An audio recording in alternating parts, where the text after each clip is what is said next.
Good news, খুশির খবর, খুশির বাতাবরণ। ত্রিপুরা সরকারের চাকরির মেরিট লিস্ট প্রকাশিত হয়েছে। আরেকটি সরকারি চাকরির প্রসেস শেষ পর্যায়ে এসে পৌঁছেছে। সবাইকে কংগ্রেস, অভিনন্দন যারা এই মেরিট লিস্টে স্থান পেয়েছে। প্রথমত, মেরিট লিস্টের নাম কিংবা অ্যাড্রেস, ফাদার নেম বা কত নাম্বার পেয়েছে সেটা প্রোভাইড করা হয়নি। ইনিশিয়ালি টিপিএসসির মতো যেরকম মেরিট লিস্ট প্রোভাইড করে সেই ধরনের মেরিট লিস্ট প্রোভাইড করা হয়েছে। শুধুমাত্র রোল নাম্বার প্রোভাইড করা হয়েছে এবং পরবর্তী প্রসেস বা ধাপ কী সেটাও সাথে সাথে বলে দেওয়া হয়েছে। অনেক দিন যাবত এই চাকরি প্রসেসের জন্য বেকার চাকরি ভাই বোনরা ওয়েট করছিল। 2022 সালে চাকরির প্রসেস শুরু হয়েছিল। তৎকালীন সময়ে আশা ছিল 2023-এর নির্বাচনের পূর্বে পুরো প্রসেস কমপ্লিট হবে, 2024-এর নির্বাচনের পূর্বে প্রসেস কমপ্লিট হবে। কিন্তু মাঝপথে অনেকটা যুদ্ধ, অনেকটা সংগ্রাম, বারবার ডেপুটেশনের পর এক সাকসেস বা সফলতা এসেছে। প্রথমত একবার রিটেন এক্সাম হয়েছিল। রিটেন এক্সাম হওয়ার পর এই প্রসেসটা ক্যান্সেল করে দেওয়া হয়েছিল, রিটেন এক্সাম প্রসেসটা ক্যান্সেল করে দেওয়া হয়েছিল। তারপর পুনরায় যখন চাকরি হতে সে ভাই বোনরা বারবার ডেপুটেশন আন্দোলন প্রটেস্ট করেছিল, এও 1-2 বার নয়, 25 থেকে 30 বার ডেপুটেশন প্রটেস্ট করার পর সরকার বাধ্য হয়ে আবার রিটেন এক্সাম নিয়েছে এবং রিটেন এক্সাম নেওয়ার 2 থেকে 2.5 মাসের ভিতরে এবার রেজাল্ট প্রকাশ করে দিয়েছে। 2 মাস সময়ও নিনি, রেজাল্ট প্রকাশ করে দিয়েছে। সবকে কংগ্রেস, অভিনন্দন। ফাইনাল মেরিট লিস্টে আগে এই সর্বশেষ মেরিট লিস্টে স্থান পাওয়ার জন্য পরবর্তী ধাপ হলো ইন্টারভিউর পর রিটেন এক্সাম প্লাস ইন্টারভিউ, 2টা মার্কস একসাথে করে ফাইনাল মেরিট লিস্ট প্রকাশ করা হবে। এখানে government of Tripura, fire recruitment board of Tripura অর্থাৎ FRBT অধীনে রিটেন এক্সাম হয়েছিল। ফায়ার সার্ভিসে ফায়ারম্যান ড্রাইভার পোস্টের জন্য রিটেন এক্সাম হয়েছিল। প্রথমত ফিজিক্যাল বা ড্রাইভিং 2টা কমপ্লিট হওয়ার পর রিটেন এক্সাম হয়েছিল।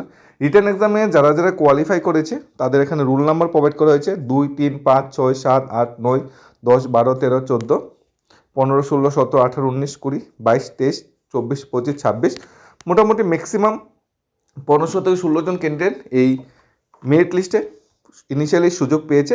এর পরের ধাপ যেটা হবে বাইবা বা ইন্টারভিউ যেটা বলা হয়। ইন্টারভিউতে যখন হবে তখন রিটেনের 80 আউট অফ 85 তোমরা কত পেয়েছো, বাইবার কত পেয়েছো, 2টা একসাথে করে ফাইনাল মেরিট লিস্টে তোমরা সুযোগ পাবে। এখন এখানে এই মেরিট লিস্ট দেখে কেউ বুঝতে পারবে না এখানে রিটেনে কত পেয়েছো। জেআরবিটির ক্ষেত্রেও মেরিট লিস্ট থেকে কেউই বুঝতে পারেনি প্রথম মেরিট লিস্ট যখন প্রকাশ হয়েছে সবাই রিটেনে কত পেয়েছে, কারণ রিটেনের মার্কসটা কোনোভাবেই দেওয়া হয় না। টিপিসির বিভিন্ন যে চাকরির মেরিট লিস্ট প্রকাশিত হয় সেখানেও কিন্তু রিটেনের মার্কস কিন্তু প্রোভাইড করা হয় না, সবসময় রুল নাম্বারটাই প্রোভাইড করা হয়। যাই যখন তোমরা বাইবাতে কোয়ালিফাই করবে, বাইবাতে তোমার ভালো হবে, তখন যারা যারা চাকরি পাবে তাদের রিটেন প্লাস বাইবার মার্কস দেওয়া হবে। এবং যদি কেউ কোনো কুইরি বা ডাউট থাকে যে রিটেন বাইবাতে আমি কত পেয়েছি, সেটা RTI করে অনায়াসেই জানা যাবে। জেআরবিটির ক্ষেত্রে অনেকেই রিটেন বা বাইবাতে কত পেয়েছে যে জানতে পারেনি, কিন্তু RTI করে সবাই কিন্তু তার অ্যান্সার বা উত্তর পেয়ে গেছে। এখন নেক্সট সার্ভিস হলো আমাদের বাইবা ইন্টারভিউর জন্য কী ধরনের প্রিপারেশন নিতে হবে, কী ধরনের টপিক থেকে ইন্টারভিউ রিলেটেড কোশ্চেন আসবে, সেই দিনের ভিডিও আমাদের চ্যানেলে আপ টু ডেট পেতে থাকবে উইদাউট কস্ট। এখানে কোনো নোট বা প্রোডাক্ট সেলসের কোনো বিজ্ঞাপন নয়। ইন্টারভিউ রিলেটেড আগেও আমরা জেআইবিটি, টিপিসি ইন্টারভিউ রিলেটেড যে বা স্পেশাল এক্সিকিউটিভ বা টেট রিলেটেড যে ভিডিও বা আপডেট সেগুলো আগেও নিয়ে এসেছি। ওই ফায়ার সার্ভিস রিলেটেড আপডেটও ধাপে ধাপে আমরা নিয়ে আসবো। এখন আশা করছি 2022 সালে যে রিক্রুটমেন্ট প্রসেসগুলোর মধ্যে জেল পুলিশ এক্সাম হচ্ছে, সবাই অলরেডি প্রিপারেশন নিয়ে নিচ্ছে জেল পুলিশের জন্য। সবাইকে কংগ্রেস, অভিনন্দন, best of luck. Fire service রিটেনের রেজাল্ট পেয়ে গেলে আশা করছি কিছুদিনের মধ্যেই তার বাইবা হবে, এরপর তোমরা ফাইনাল লিস্টের সুযোগ পাবে। ফায়ার সার্ভিস রিক্রুটমেন্টে যারা যারা উত্তীর্ণ হয়েছ তোমাদের প্রতি আবেদন থাকবে বাইবার জন্য ভালোভাবে প্রিপারেশন নাও, কারণ বাইবাতে কিন্তু শেষ সময় কিন্তু অনেকটা কষ্ট হয়ে যায় কোয়ালিফাই করতে। কারণ বাইবাতে কী কোশ্চেন করাবে, কী টাইপের কোশ্চেন করাবে সেটা কিন্তু অনেকটাই অজানা থাকে। শুধু বই পুস্তক পড়ার উপরেই কিন্তু বাইবার কোশ্চেন হয় না, অনেকটা পার্সোনাল লেভেলের কোশ্চেন, অনেকটা তোমার কোয়ালিফিকেশন, তোমার জব রিলেটেড, তোমার লাইফ রিলেটেড কোশ্চেনও কিন্তু অনেকটা করা হয়। তুমি যে কাজের সাথে এতদিন জড়িত ছিলে বা কী জন্য আসছো এই চাকরিতে, অনেক কিছু রিলেটেড কোশ্চেন করা হয়, যার জন্য আমরা ধীরে ধীরে কিছু ক্লাস নিয়ে আসার চেষ্টা করবো। এখন 2022 সালে যে প্রসেসগুলোর মধ্যে আমরা ফায়ার সার্ভিস পেয়ে গেলাম, জেল পুলিশ পেয়ে গেলাম, SCGT যেটা সুপ্রিম কোর্টে বিচারাধীন থাকার পরেও রাজ্য সরকার এসটিজিটি শিক্ষকের ঘাটতির জন্য কিছু নতুন রিক্রুটমেন্ট প্রসেস শুরু করেছে, অর্থাৎ সব কিছু ঠিকঠাক চলছে। এখন আশা করছি আমরা স্পেশাল এক্সিকিউটিভ খুব শীঘ্র মেরিট লিস্ট প্রকাশ করা হবে। এখানে আগামীকাল সম্ভবত সবাই ডেপুটেশন দিচ্ছে, সবাই ডেপুটেশনের সফলতা কামনা করছি। আশা করছি তোমাদের ডেপুটেশন সফল হবে, তোমাদের ডেপুটেশনে একটা ভালো সাড়া দেবে সমস্ত social media platform, print media বা ইলেকট্রনিক মিডিয়া এই ডেপুটেশনের স্থান পাবে।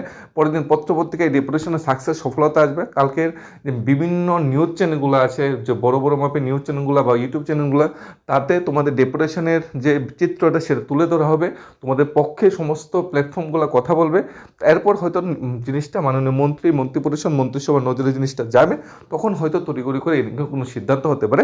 তবে যাই করবে তোমরা যদি করেই থাকো ডেপুটেশন সিদ্ধান্তই দেওয়া থাকে, সবাই শান্তিপূর্ণভাবে করবে এবং খুব ভালোভাবে মেনটেন করার চেষ্টা করবে। যদি কোনো সাহায্য বা সফলতার প্রয়োজন হয় তাহলে অবশ্যই জেল পুলিশ ভাইসেস ক্যান্ডিডেট বা যারা ত্রিপুরা পুলিশ কনস্টেবল চাকরি হয়েছে তাদের থেকেই কিছুটা তোমরা আইডিয়া নিতে পারো। সবচেয়ে বেশি বা ডেপুটেশন দিয়েছে জেল পুলিশ ক্যান্ডিডেট, প্রায় 45 থেকে 50 বার ডেপুটেশন দিয়েছে। ফায়ার সার্ভিস ক্যান্ডিডেটও 25 থেকে 30 বার সম্ভবত ডেপুটেশন দিয়েছে। তারপর জিআরবিটি ক্যান্ডিডেটরাও গ্রুপ ডি বা গ্রুপ সি দুনো ক্যাটাগরি ক্যান্ডিডেটরাই 10 থেকে 15 বার ডেপুটেশন দিয়েছে।